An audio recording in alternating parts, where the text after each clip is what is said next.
मेरे प्रिय, सुबह तुम जैसे ही सोकर उठे, मैं तुम्हारे बिस्तर के पास ही खड़ा था। मुझे लगा कि तुम मुझसे कुछ बात करोगे। तुम कल या पिछले हफ्ते हुई किसी बात या घटना के लिए मुझे धन्यवाद कहोगे, लेकिन तुम फटाफट चाय पीकर तैयार होने चले गए और मेरी तरफ देखा भी नहीं।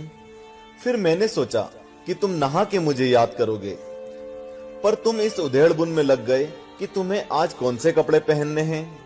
फिर जब तुम जल्दी से नाश्ता कर रहे थे और अपने ऑफिस के कागज इकट्ठे करने के लिए घर में इधर से उधर दौड़ रहे थे, तो भी मुझे लगा कि शायद अब तुम्हें मेरा ध्यान आएगा, लेकिन ऐसा नहीं हुआ।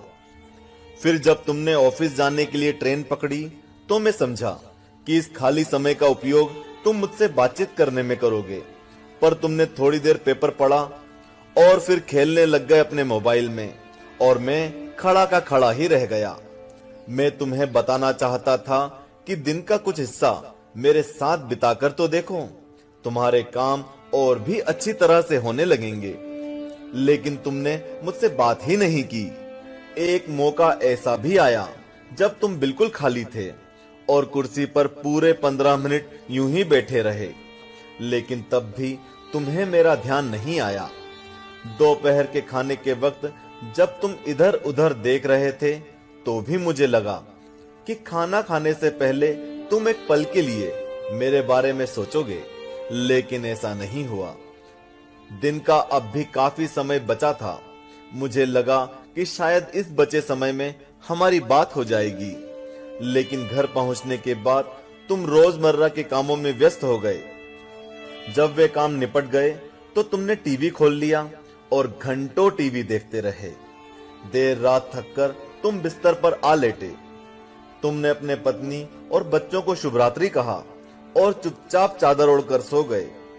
मेरा बड़ा मन था कि मैं भी तुम्हारी दिनचर्या का हिस्सा बनूं, तुम्हारे साथ कुछ वक्त बिताऊं, तुम्हारी कुछ सुनूं, तुम्हें कुछ सुनाऊं, कुछ मार्गदर्शन करूं तुम्हारा, ताकि तुम्हें समझ आए कि तुम किस लिए इस धरती पर आए हो और किन कामों में उलझ गए हो। लेकिन तुम्हें समय ही नहीं मिला और मैं मन मार कर ही रह गया। मैं तुमसे बहुत प्रेम करता हूं। हर रोज मैं इस बात का इंतजार करता हूं कि तुम मेरा ध्यान करोगे और अपनी छोटी छोटी खुशियों के लिए मेरा धन्यवाद करोगे। पर तुम तब ही आते हो जब तुम्हें कुछ चाहिए होता है। तुम जल्दी में आते हो और अपनी मांगे मेरे आगे रखकर चले जाते हो। और मजे की बात तो यह है कि इस प्रक्रिया में भी तुम मेरी तरफ देखते नहीं। तुम्हारा ध्यान उस समय भी लोगों की तरफ ही लगा रहता है और मैं इंतजार करता ही रह जाता हूं। खैर, कोई बात नहीं, हो सकता है कल तुम्हें मेरी याद आ जाए, ऐसा मुझे विश्वास है और मुझे तुम में आस्था है। आखिरकार मेरा दूसरा नाम आस्था और विश्वास ही तो है। तुम्हारा पिता परमेश्वर।